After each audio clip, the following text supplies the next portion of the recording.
So this is a quadratic equation, and the conditions what we want to satisfy is that this equation want to be a positive equation, and also x should belong to R. That is, x should be a real number. So first of all, what does it mean by a positive equation?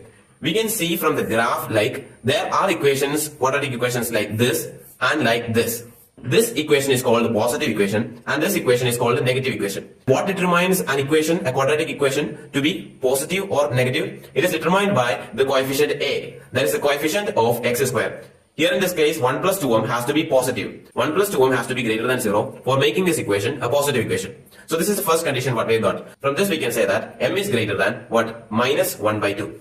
And the second condition is that x must be a real number. That means the solution has to be real, not complex numbers. And it is determined by the discriminant. The equation to solve quadratic equation is, and this term is called the discriminant. This determines whether the solutions will be a complex number or a real number. If it is negative, it should be a complex number.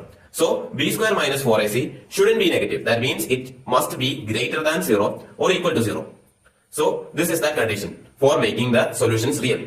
So b square minus 4ac should be greater than or equal to 0. And what is b? B is actually this term. That is minus 2 into 1 plus 3m the whole square minus 4ac, that is 4 into 1 plus 2m, this 1 plus 2m, into c, that is into 4 into 1 plus m. So we will be getting after calculation as m square minus 6m minus 3 should be lesser than 0. So this is the expression what we got by simplifying this, and that is actually m square minus 6m minus 3 lesser than 0.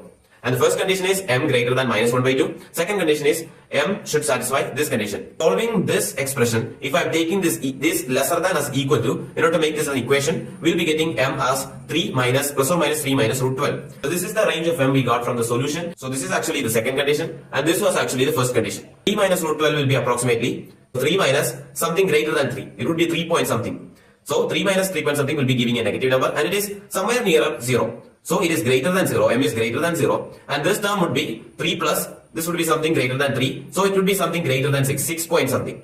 So we can say that the first condition says m should be greater than minus 1 by 2, second condition says m must be greater than 0 to some point. So taking the intersection of these two expressions, we'll get m is from the range, the same 3 minus root 2 and 3 plus. This is how it looks in the number line. The first condition says it should be greater than minus 1 by 2, that means this line. And the second condition says it should be in between, somewhere nearer to 0 to 6 point some value. So this is this. So the intersection is this value, that is actually this value. So we got this. The question is asking us to find the integral values of m. What are the integral values in between 3 minus root 12 and 3 plus root 12? There are totally 7 positive integer values possible for m, and that is option number 2.